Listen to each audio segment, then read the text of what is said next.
Mass Media.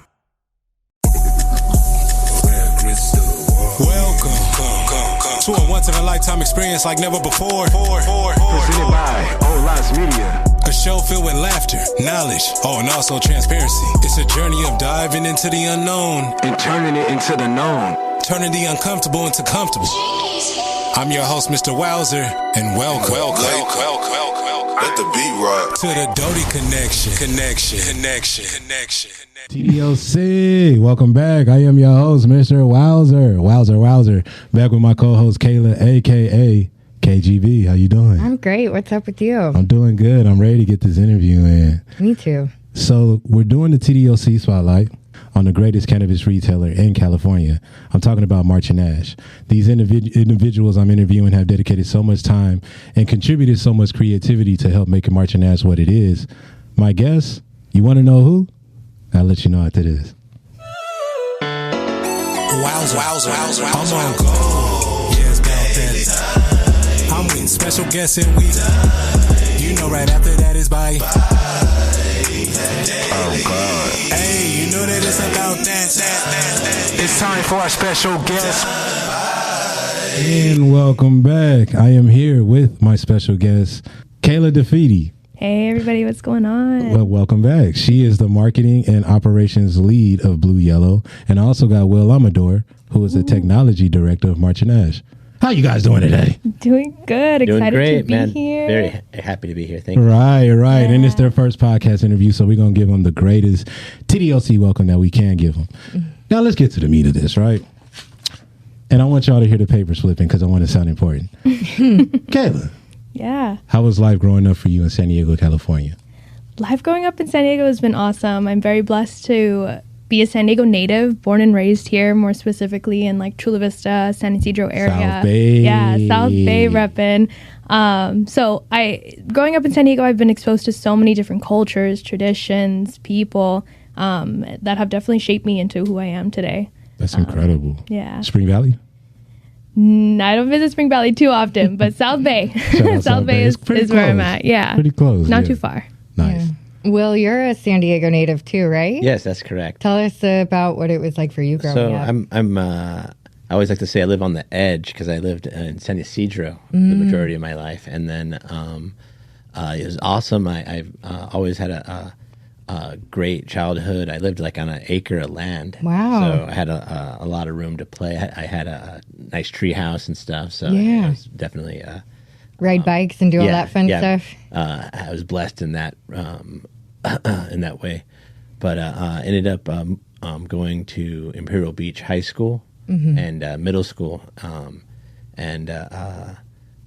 so I'm pretty much like San Ysidro, Chula Vista, Imperial Beach the majority of my life. There you go. With an acre of land. I know. Yeah, Bro. That's unique. Yeah. Just picture going in your backyard and seeing an acre. I know. Yeah, it All was crazy kids. I Like, mean, what? Yeah. Did you guys have any horses or anything? No, Good it was no question. horses, but definitely had like a dog that could run around, Yeah. and it was we were riding bikes and Then you had a tree house, bro. yeah, I had a tree house. That's a That's trend. Yeah. Yeah. Definitely cool. Did you have a TV in there? I didn't have a TV in there. no. Because you're technology. That's why. Yeah, for So, Kayla, could you walk us through the public view of cannabis in Chula Vista, per se, Yeah. at that time? Yeah. So I'm actually, I'm pretty young. I'm 24. I turned 25 this year. And I think I am part of a generation where we're starting to see this shift, right? Growing up, the D.A.R.E program was pushed on us a lot and say no to drugs, right? So the shift from cannabis being a taboo conversation and things that people didn't really talk about, they looked down upon, so I'm in the generation of seeing that shift where it's not so taboo anymore, right? We're starting to get the education on cannabis and it's not seen as like this hard drug that people are using. So I'm growing up in a time that is super cool because, we're having this cultural shift. And especially in the South Bay, you have all of the trap shop days, right? All across Main Street. And 3 Mile. yeah, it's super cool to see now, especially with March and Ash. From the outside, you would think we're a coffee shop, right? Yeah. Somebody actually thought we were a moving company. And I'm like, no. I showed him the website. He's like, oh. Exactly. So it's super cool to see where we were 5-6 years ago to where we are now, and being a part of that generation. That's making it less taboo. Yeah, that's pretty fast when you talk about it like that. 5-6 years, that's fast growth. Right. Super fast. Well, recreational sales were legalized in 2018, which is almost 7 years ago, right? Damn. So if you think about it, just how are the future generations going to even, receive cannabis differently because of the growth that we've experienced in such a short amount of time? How was it like for you, Will, growing up and the environment around cannabis? Yeah, it was a big taboo. I remember, smoking a joint, and then had an officer come over, and we're kind of hanging out, and he's like, "Don't ever come to Bonita again." Oh no! I was like, "Oh, okay, and seeing the progression to where there's a lot more openness and the co-ops, and I remember the first time I went in there and I saw the chart, I was like, "Whoa, what is this? This is insane." Right? Hey, I like where we're going here.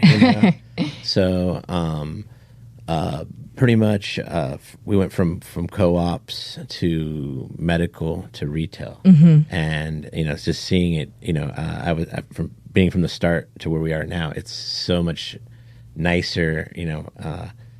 Having the whole process down, right? And, the whole we have what's called seed to sell, and it's such a big difference from where we were at when we first started. So I feel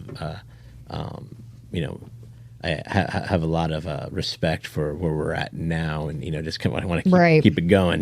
Right. So were you working in, I guess, what was the cannabis industry before legalization? Yeah, technically, there was a law for a co-op. Okay, gotcha. And you were working there. Yeah, and I worked in the co-op shops, and then I worked for Southwest Patient Group, which was one of the first 10 legal stores in San Diego. Wow. And it was kind of cool. I actually worked with the DA for San Diego, and had to make the graphic. Yeah.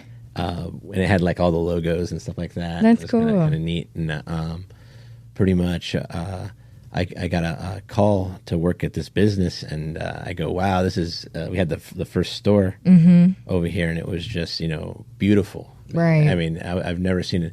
I worked at several stores, and they were nice, but they would, they always talked about how in the future they wanted to make it look like how it was, and March and Nash was that store right now. Right. Like it was ready to go, like beautiful, and basically I took the offer, and it's been great ever since. So.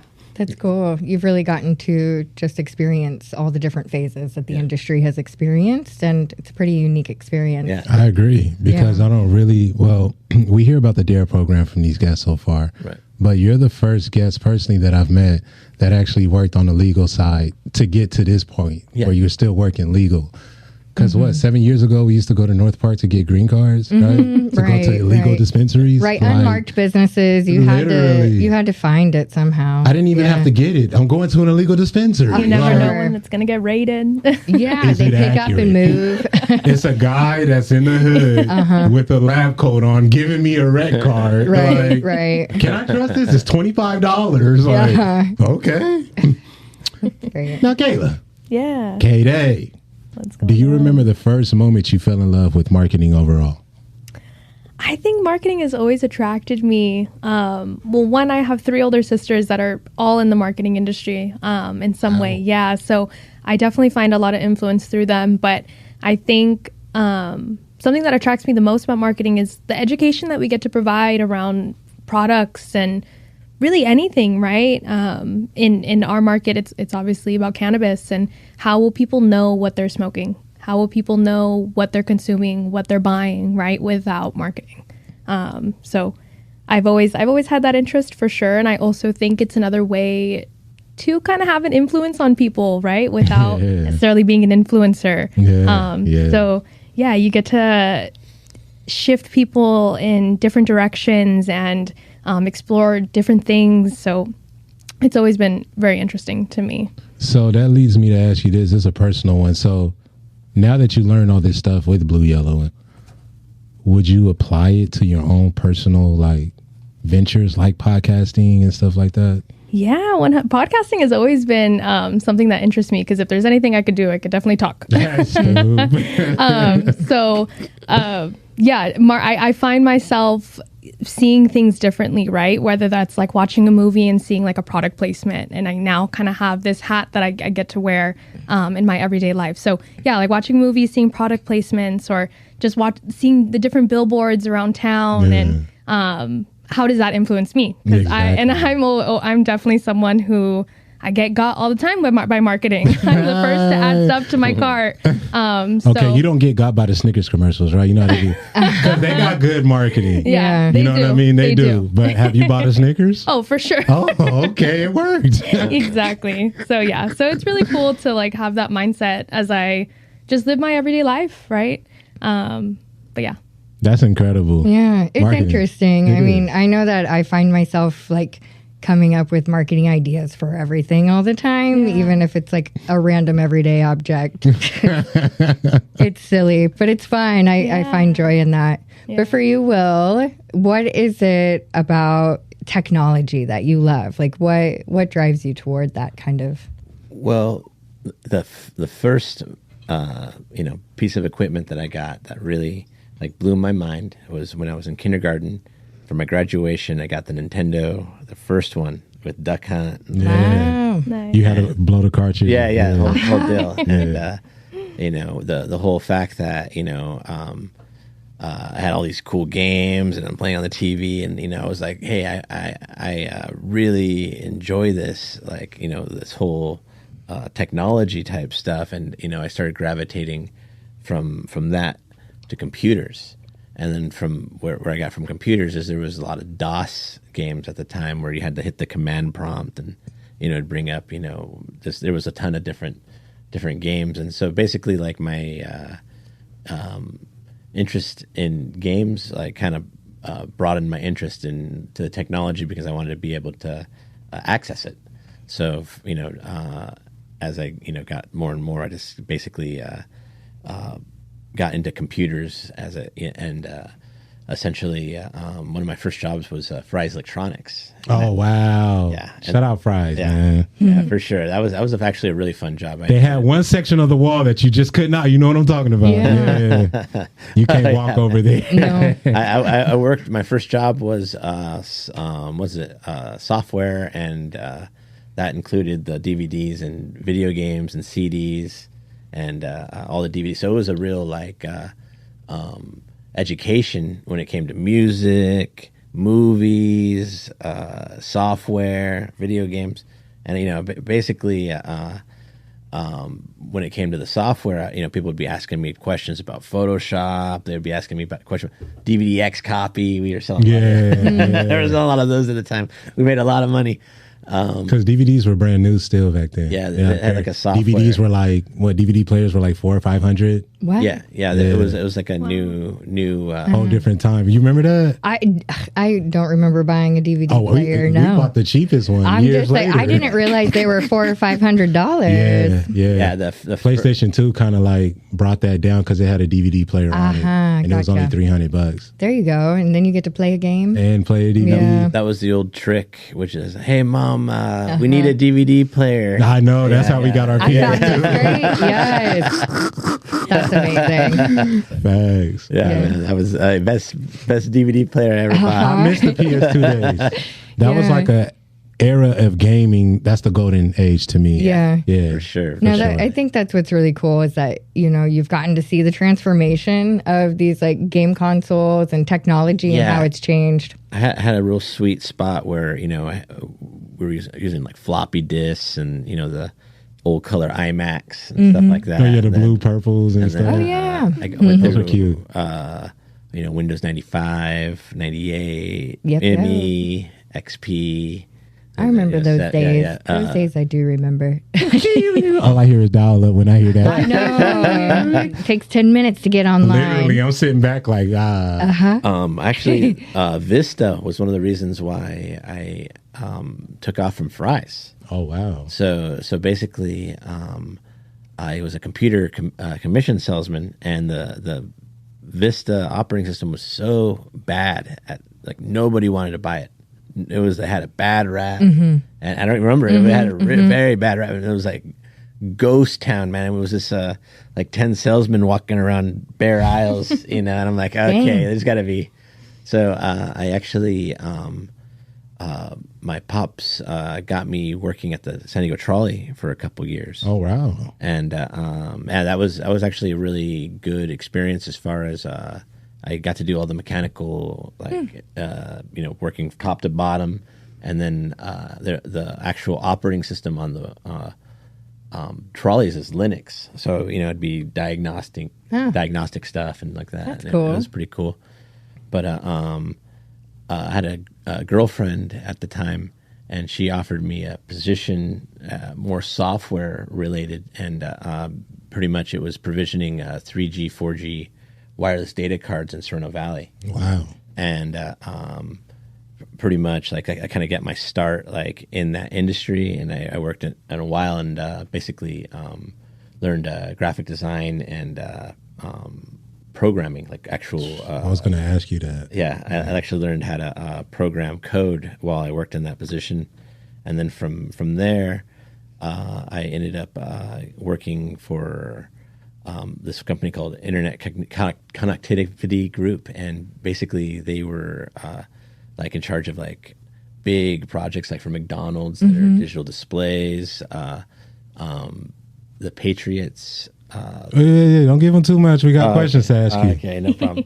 But yeah, It'll be our next question. okay, Yes. I'm sorry, Look, we had to let them know. I'm sorry. Okay. no problem. We've seen it all. But No, he's ready to tell his story. Yeah. But basically, that's basic how I got into the technology, and it only got more exciting, right? Yeah. Hey, Vista, everybody makes something that's like a defect model. Yeah. Vista was one of those when it comes to Windows and stuff like that. Incredibly horrible. But,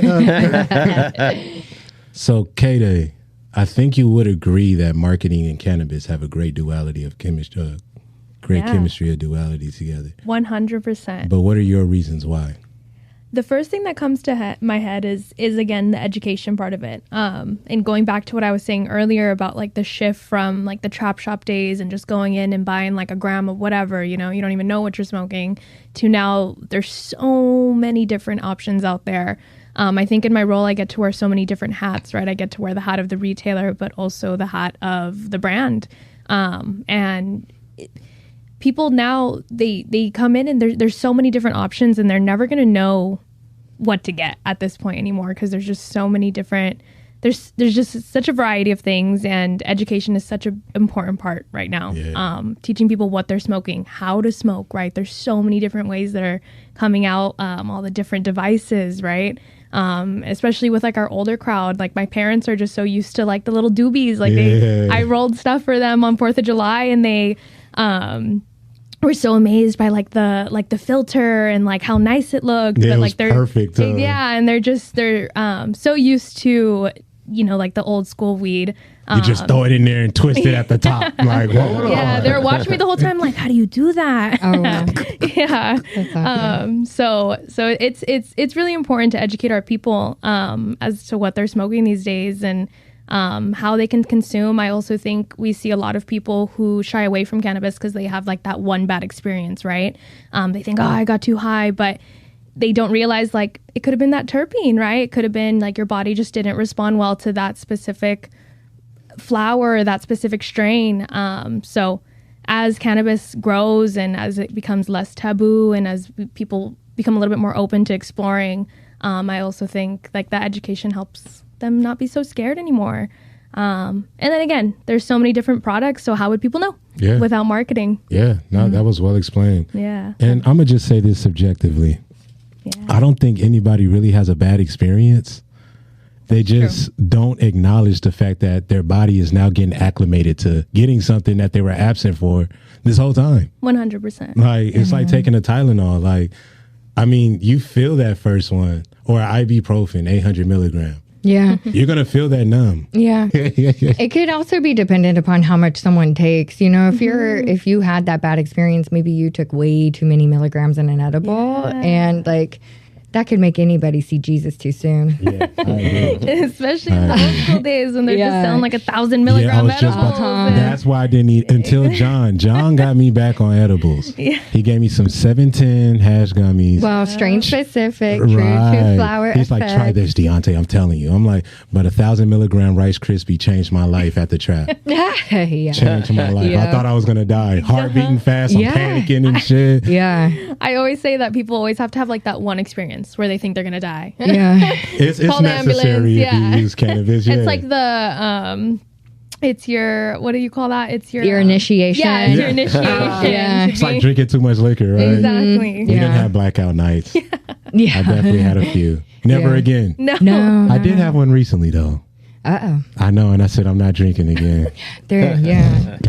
Well, let's circle back to some of that work that you were talking about, Will, because it sounds like you've worked with some pretty large companies and have gotten to learn quite a lot as far as it pertains to technology. So it sounds like you had a lot of fast growth. Do you agree? Oh, yeah. Was there ever a moment you felt like you needed to hit the brakes, or? Well, basically, I was working with, like I said, company after company. So it was like Cincinnati Reds, Washington Redskins, SeaWorld, Carnival Cruises, McDonald's. Yeah, McDonald's was like the big with them. Yeah. It ended up, I think over like, by the time I was done, it was like 20,000 stores, and it was Wow. It was pretty successful as far as what they used to do was they had to manually change the menus every day. And they'd have to come. They weren't the digital screens. They weren't digital. Yeah. So they'd have to go outside, and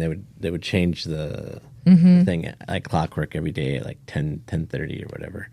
And pretty much we just made it so it was all automated, and everything throughout the whole state was based off a time zone would automatically adjust, and they could do the. But the I think I said the New York, or I'm sorry, New England. Patriots. Yeah, that one was the biggest one. It was like 30 concession stands for Gillette Stadium, and pretty much we had like a master control panel that can control every single item and for the entire place. And it was pretty cool. It was a lot of fun. Yeah, definitely. I ended up not working with that particular business because it was in Orange County. I had to drive like all the way, like an hour and a half a day back each day. So it was like almost like 3 hours of the drive. Are you serious, bro? But it was such an opportunity, and I was learning so much that I was like, this is worth it. But after like so many jobs, I was like, and driving 3 hours, 150 miles a day. Yeah, I was like, man, I'm gonna go try something else, and and the guy was like, all right, okay, I get it. And basically, I had another job, and it was very nice. It was working with like all sorts of different companies: golf, TaylorMade, Lego. The guy managed the Pixar website. Wow. Like it was like, it was a real big opportunity. But he lost his biggest client, like that was like 50% of his whole total profit within the first like 2 months of hiring me. Oh dang! Yeah, so after bad timing. Yeah. So he was like, "Hey, I'm gonna have to, I know we really like you, but we're gonna have to drop it because we can't afford anybody right now. We're gonna have to be lighten the load." Yeah. And I go, "Okay, I get it." And it was right during that time. I had a friend from word of mouth get a hold of me because of my like website, graphic or whatever, and they said, "Hey, we're starting up this co-op. Can you come over here and for an interview and see if you're a good fit?" And basically, it was like the first. I got my job at a dispensary, and I was like, "Hey, this is I could work with this. I could do this." I go, this sounds relaxed. I did like high performance for like many years, and I was like, I think I can get my head wrapped around this for a little bit. and I just, basically I just stayed in the industry. I just haven't left, and it's been like almost 10 years. Yeah, like that's cool the way the industry found you. You Yeah, didn't for sure. necessarily seek it out. So Yeah, I'm very lucky to. Yeah. Like that. Yeah, for sure. You on your stuff today. Go ahead, KGB. Go ahead. Pop off, Will. Right? yeah. Now, K-Day, March and Ash. Yeah. What inspired your decision to work here? When I started working for March and Ash, it was actually really funny because they weren't hiring. And I emailed for months. Like each month, I want to work for you. This is my resume. This is why I'd be good. The cannabis industry inspired me so much. It's so funny because, like I said earlier, I grew up in like the D.A.R.E program. So cannabis for me at the like back then when I was young, no, I can never smoke. That'll never be me. And then I went to college. That'll do it. Then I went to college, started smoking, and I realized outside of just like, the social stuff and smoking with my friends, whatever, how much it helped me. Like it helped me through college with the anxiety of exams and all the workload, right? And I was living in Imperial Beach at the time, and that's when they had just opened up the location in Imperial Beach. I was right down the street, like walking distance. Wow. And that March Nash was also the first dispensary that I found outside of Trap Shop days. So it was very shocking to me to see, oh my God, this dispensary, like I said earlier, looks like a coffee shop. It's so nice in there. I'd walk in and I would tell the employees, I'm going to work for this company one day. That's what's up. I That's how know, you manifest things. Right. That's how I've manifested things in my life. Yes. I just tell everybody I see. Yeah. And before I let you finish, I do want to say that's why I love doing this spotlight, because it's like the Matrix, right? We're talking about the Matrix. Everybody's on the freeway driving to their own destination with their own.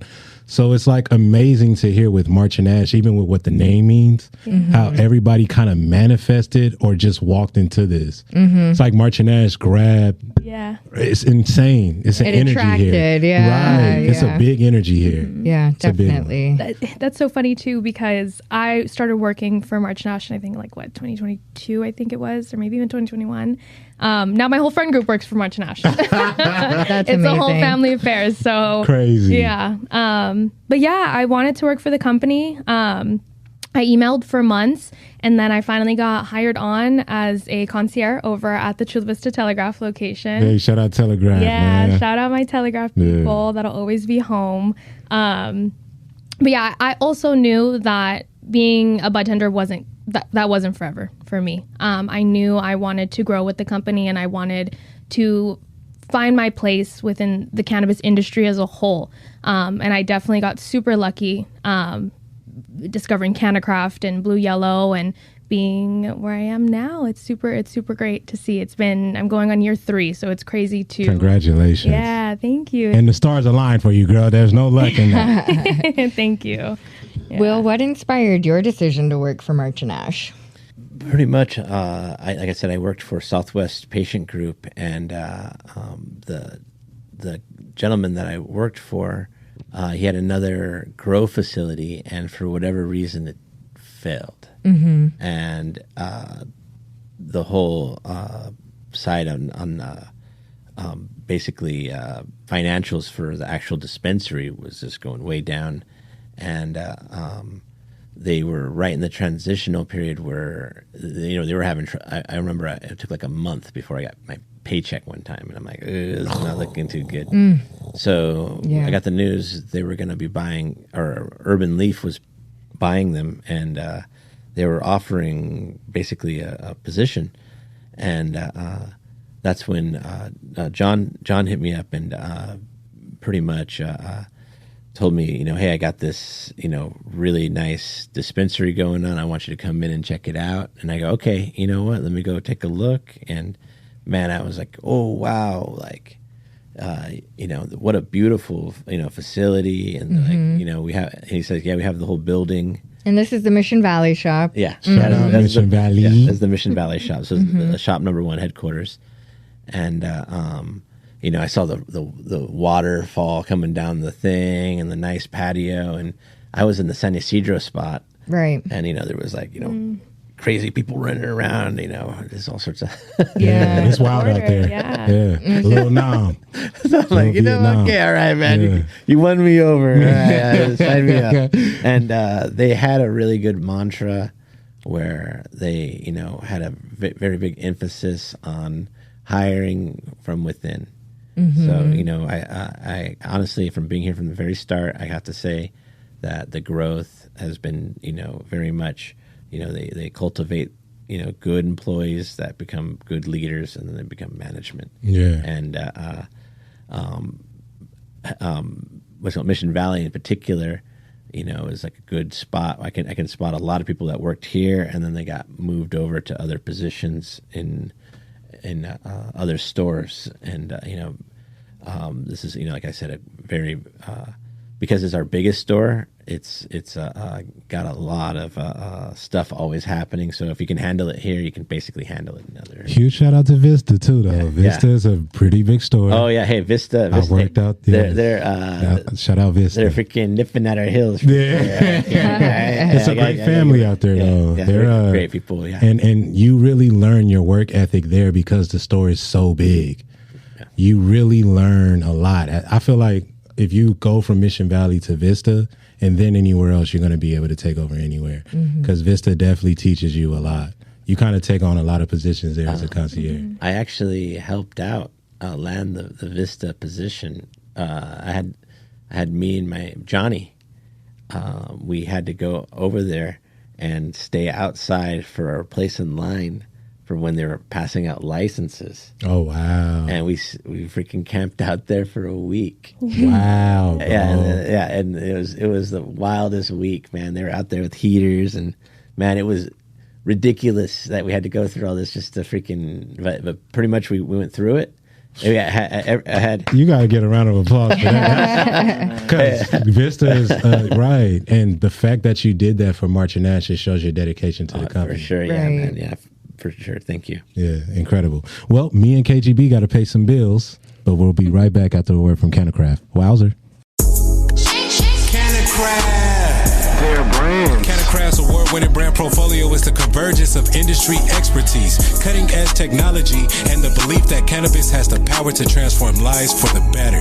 California's most robust brand portfolio offers hundreds of cannabis products masterfully crafted by leading cannabis researchers and scientists. Their products. Formulated in easy-to-use applications in a variety of doses and cannabinoid profiles, Cannacraft's products are highly customizable to meet their customers' unique needs. Designed with diverse segments of cannabis users in mind, Cannacraft's profiles ensures that whatever the cannabis need may be, Cannacraft has a product to address it. Cannacraft's products hit. Don't believe me? Just listen to what Forbes had to say about Cannacraft. This cannabis facility in Santa Rosa, California is the coolest tour you'll take all year. Cannacraft has products you can consume in so many ways. So many ways, so many ways. Welcome back to TDOC. Wowzer, KGB, Kayla, Will.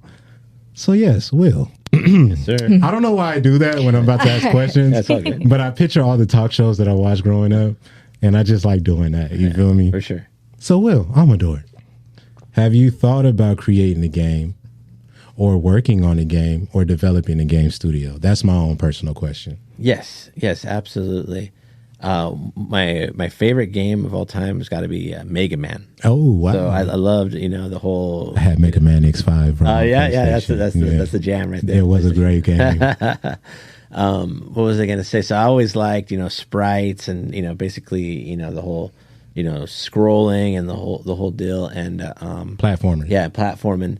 And that's pretty much why I got into graphics, so I can learn how to make the sprites that would be used in the video games themselves, and pretty much like website programming uses the same fundamentals that you would use in actually programming video games. Oh wow! So the thing is back in the day, data was super small, like on the cartridges. Like Nintendo was very, very tiny, like less than a couple kilobytes, like 100 kilobytes or something like that. Yeah, super tall. So you had to make very, very efficient code. Well, here's the thing. Internet and websites are almost the same thing, because you don't want a super bloated, heavy freaking website, because when you open it, all of a sudden it takes forever to freaking load up. You know what I mean? So you basically want to make sure that the actual website's like super efficient so it loads fast. So some of those like, things transfer over.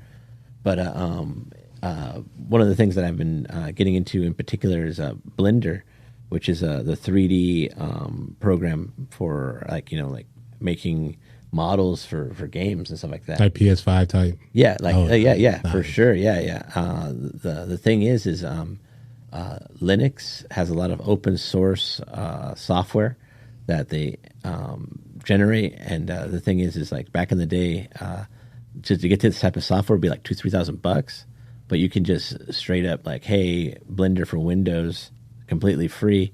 And then you take some tutorials and you can learn how to like, essentially make Toy Story or something. You know what I mean? Man, they got a lot of money out of us back then. Yeah, man. Yeah. Like paywalls everywhere. No cap. That was one of the reasons why I didn't get into it back in the day. Is just so expensive, man. Like you literally, if you looked like, I think the computers that they used to make Toy Story were like around $20,000 each or something. Wow. And now you can buy like a freaking $500 laptop and have more power, and more tech. Yeah. Crazy, right? Yeah. Hey, if you do a game, let me be a voice or something. Yeah, you got it, man. Yeah, coming right up. Yeah, for sure. That would be so fun. Yeah. Kayla, can you tell me about some of your favorite contributions you've made so far within the cannabis industry and or with March and Ash, Blue Yellow? Yeah. Like I said earlier, I get to wear so many different hats, right? The first thing that comes to mind is growing like our social media on the March and Ash side. I think I've been able to build a community with our customers right online. But I also think the social media has built a community with our employees. I like to think that they have a fun time whenever we get to record our little videos, and here comes a social media girl asking them to be in the video again. But I definitely think it's built like a relationship with me and them downstairs and alongside one another. It adds a little bit of fun to their job, right? To their everyday selling weed, right? But they also get to be on Instagram, and then they also get to receive love from our community that we've built online too. Like I love to see those comments of, oh, I love that guy, he's my favorite bud tender, or I love that girl, they helped me out so much, they taught me this. So definitely the community that I have helped build on social media for March and Ash has been great. And to bounce off of that, I work a lot on like our tech, right? So I feel like I've become like a point of contact for our employees when they have any question really, whether that's, hey, the website isn't working, or hey, this isn't ringing up as at a discount. And when you got to do it all then. Yeah. So when I think back to like when I was a bud tender, not to say that we didn't have that resource, but I don't remember really having that resource at the time. And now I feel like I am that resource for people, and that definitely warms my heart to know that they have someone in a team that they can rely on whenever something is wrong or whenever they have a question. And I'm always happy to help them and to fix whatever at any time of the day. Nice. So yeah, those two have definitely been my favorite things that I've built so far. Incredible. Ash, yeah. She's right though. It wasn't like that downstairs. Yeah. Because you always had to go to the manager on the floor. It's great. It's good to have that point of contact, and you never know, what might go wrong. We obviously anticipate everything to run smoothly, but you never know when something might break. So it is an important role. And on top of that too, building community is very important, and being able to maintain that. And within the cannabis industry, it makes a big difference between a company who's not engaging, with their customers and one that is. And to be able to kind of bridge the employees to the customers in that way beyond the transaction downstairs or beyond the delivery, I think it means a lot to people. Yeah. And it we face the difficulties with social media and being in this industry. It's hard to be on social media. You get flagged for anything. For anything. I've been flagged as a dangerous individual before. Oh. So we've been able to persevere, and we keep trying, and we just want to make sure we still have that outlet for our community. Yeah. Nice. I think that honestly, even though it's kind of been a big bummer that Instagram's been flagging our content, by the way they flag it because of cannabis related stuff, not because we're dangerous individuals in real life. Let's clear that. Yeah. But it has kind of forced us to pivot in a different way. And so we are kind of doing things that are just a little more engaging with the community and isn't just like, buy this weed, this is dank, you know? Like, it's like... It shows that they care and we're family. Exactly. I was just going to add one thing is, you know, as far as, you know, general reputation, you know, from people on the street and you know, from what I've dealt with, we have an immaculate reputation, and we're very, very much considered the #1 shop in San Diego. Yeah, that's what's up. I've had just come by with my hat, and people go, you know, I love your shop, and then like straight up like hand me a souvenir cup of lemonade. Like that type of like, I'm like, hey man, you guys are doing a good job in marketing or something. For real, I don't want to get like, you know, pelted when I'm wearing this hat. Right, you know? he's right though. I get free chicken and stuff when I wear that hat. They're like, oh, you work at March. I'm like, where are you getting that free chicken? Man, I done got free drinks. I done got free oil changes. Oh yeah, literally. Like, oh, you work at March and Nash? I'm like, I guess I need to wear the gear more. You do, because when you hear the love and admiration for it, it make you appreciate what you do even more and come working even harder. It's true. So look, we got to run. Time is running. So what's next for you, Will?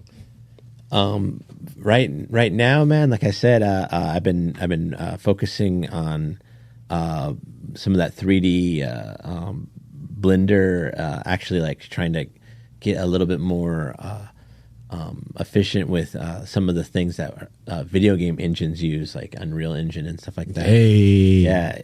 And then number 2, I'm getting into a little bit more music, because you know, a good video game, you need music too. You know what I mean? So you're gonna get kind of like the whole package. You know, I'm trying to make sure that, you know, I keep it light on the overhead. You know what I mean? So hey man, if you need any of that, hey, for sure. Yeah, hey, I got an anime coming out, bro. Yeah, you know, that was the one thing. I got a soundtrack to it too. What? Yeah, that's so cool. It's fire. It's a brand new sound. That's awesome. Brand new. Yeah. I'll participate if you need another voice. Yeah. It's gonna be better. You making it work, Captain? It's gonna be like a Baki inspired game. You know, Baki from Netflix. I recommended that on my show. I hella did. It's one of the greatest animes I've ever seen. It's about fighting in all these different styles. It's a crazy, crazy story. Yeah, man. Yeah, I love crazy story. They just had it where he's fighting against his father. Yeah, it was a second series, and he's known as the strongest creature on Earth. Yeah, so it's like, you know, it's insane. You know, it's very exaggerated, but you know, it's a lot of fun. It is. Sure. It is. Sounds like solid entertainment. So what's next for you, Kayla? Yeah, I hope to stay in this industry for as long as I can. I again, like I said, I'm really young, so it's really amazing to be this young in this industry. I feel like my age, I get to bring a different point of view to really anything, to whether it's our marketing or our social media, right? But I hope to see March Nash open 10 more stores and expand outside of San Diego, Palm Desert Vista, right? Let's head up to LA. Let's move across the state. But definitely staying in the industry. Our industry is so niche, and I really feel like if you don't know cannabis, it's really hard to work and do what we do, because it's so niche. But I hope to grow with our company and see cannabis take off, make it legal. Hello. I hope to see that one day as message for compliances, but I want to give you guys your flowers, me and KGB, for all your contributions you guys made here. Sorry, that was my vape pen that I dropped. But you guys did great work. You're dedicated. You put a lot of passion, and you're getting your flowers from us today. So congratulations, you guys. TDOC Spotlight. Sprinkle them. Now look, we got the game show. It's called Yay or Nay. You guys joining right. Kayla's joining again. Let's go. Let's do it. Welcome to the game show. TDOC's Yay or Nay. Yay or Nay. Yay or Nay. Yay or Nay. Yay or Nay. Yay or Nay.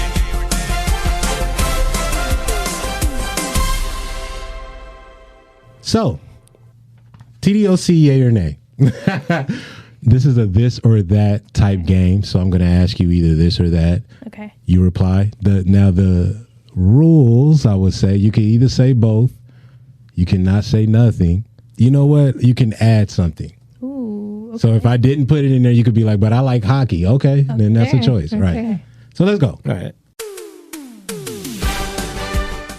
Iced coffee on a or iced coffee on a snowy day, or hot coffee in a heat wave? I'm iced coffee no matter what. Iced coffee too. Yeah, iced coffee on Sunday day. Bad haircut or bad dye job? I guess I'll go with dye job, but both sound awful. Pets who can talk or babies who can talk? Pete's. Babies that can talk. Ooh. No, I'm gonna go with dogs. Sorry, I had to think about that question. Get married at Disney World or in Las Vegas? Las Vegas. Disney World for me. I'm going to go with Las Vegas. Eat pizza with pineapple or cereal with water? I really don't like pineapple on my pizza, so Whoa. I might have to See, go but she's cereal new with gen. water. I got a new gen. Let me ask. Because they showered me. They showered 90s babies with pineapple pizza. No, They hella did. What happened? When was that switch? I don't know. When did it become I nasty? don't know. My friends love pineapple on pizza. I'm one of the only ones who don't like it. But You're not the only. It's a whole nation. Yeah, right? Yeah. Man. It's divided our nation. Man, it really did. That's the generational gap. Yeah. unless I could take the pineapple off and eat it on the side, then that's my choice. But Pizza Cereal with with fruit water. salad. yeah. Okay. Yeah, that'd be me, pineapple. Loud neighbors or nosy neighbors? Loud neighbors. Yeah, loud. Loud. Harry Potter or Lord of the Rings? Lord of the Rings for me. I'm a Harry Potter girl. Me too. Yeah. Harry Potter. Which house? I do know my house. Hufflepuff, right? I think I'm a Hufflepuff. We did You an might be office. Gryffindor. We did an office like Harry Potter. What house are you in? Test. I made them do Really? the test 3 times. Yeah. Because I said the first time you take the test, that's your sun. The second time you take the test is your moon. And then you Oh. have your rising. Okay, I like Yeah. that. I like But that. I'm also a Hufflepuff. Oh, Yeah. okay, I think I nice. did mine. I was like the Raven door. You was Raven? Ravenclaw? Yeah. Wait, I feel like that Ravenclaw, makes that's sense what for I you. said. I think I was a I kind of Ravenclaw. feel like I remember that Because I was too. the same as Ronnie. Ravenclaw. Okay. Yeah. My last one. Fiction or nonfiction? Ooh, Yeah. I love a good fiction. You can break. Okay, before I get my. Yeah. I'm gonna go with fiction, I guess. Yeah. My favorite genre is creative nonfiction. Wow. Yeah. You gave a. I was an English lit major. I read a lot of books. You know, I'm glad you gave us the distinction to that. Yeah. I was trying to find a way to say it last episode because you can't get really too creative with a nonfiction. You can't implement no fiction in that. Right. For fiction, you can implement nonfiction things and stretch it out. You know. Yeah. Well, Creative yeah. nonfiction. I think one aspect that makes it creative is just like, I mean, you're telling the story of someone else. So how do you choose to tell that story? Are you doing research in books? Are you interviewing people that knew this person? You know, like how are you retelling the story and what's your like kind of viewpoint on how this person lived their life? Like that's kind of what I'm going like for with like a biography kind of style. That's incredible. Yeah. Creative nonfiction. Yeah. I like it. Well, good job, you guys. You guys passed. There's no grace to give, but you passed. And thank you guys again for joining. I'm going to leave my listeners with a record from my tape, I Thou Shalt Wow, produced by Larry Jones, producer Blake D. Trella. It's called Check and Run. Wowzer, let's go.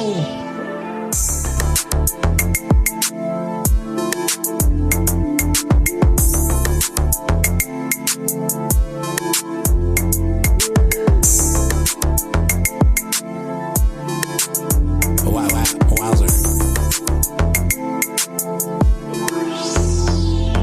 The marathon continues, I'm on a chicken run. Tommy Cruise on my hip, Top Gun. Don't get it misconstrued, for the back we blitz and run. I see another finish line, we not done. The marathon continues, I'm on a chicken run. Tommy Cruise on my hip, Top Gun. Don't get it misconstrued, for the back we blitz and run. I see another finish line, we not done. I'm hailing from the land where it don't snow. The only snow she know is 8 ball, snowballing up her nose. It get tricky out here in SoCal, make sure that you keep a pole. If you can make it here, you make it anywhere around the globe. Always been 10 toes, that's nothing new about me, chick. Hopping out the whip, my neck look like a faucet on drip. Baby bought me some chips while I'm smoking Figaro. She said she wanna take a field trip down to Figaro. You know I'm with it. I love a dime piece who always stands on her business. She ran that chicken back to me, the Lord as my witness. Got me out here walking around looking like a meal ticket. You can't stop this operation with your division. Switches on the glickies if you selling wolf tickets. We hit home runs from BS that you pitching. Ain't no winters in the city, keep on running in that chicken. The marathon continues, I'm on a chicken run. Tommy Cruise on my hip, Top Gun. Don't get it misconstrued for the bag, we blitz and run. I see another finish line, we not done. The marathon continues, I'm on a chicken run. Tommy Cruise on my hip, Top Gun. Don't get it misconstrued for the bag, we blitz and run. I see another finish line, we not done. Always been 10 toes, that's nothing new about me, chick. Hopping out the whip, my neck look like a faucet on drip. Baby bought me some chips while I'm smoking Figaro. She said she wanna take a field trip down to Figaro. You know I'm with it. You know I'm with it.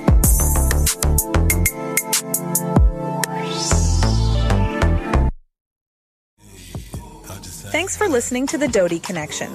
Be sure to follow and subscribe whenever you listen to your podcasts. To read the blog associated with this episode, visit olismedia.com. This episode was produced in studios located in San Diego, California. Lena Alvarez is co-producer. Serving as executive producer and co-founder is JC Polk, and Chad Peace is president and co-founder. Olas Media is an IVC media company. Olas Media.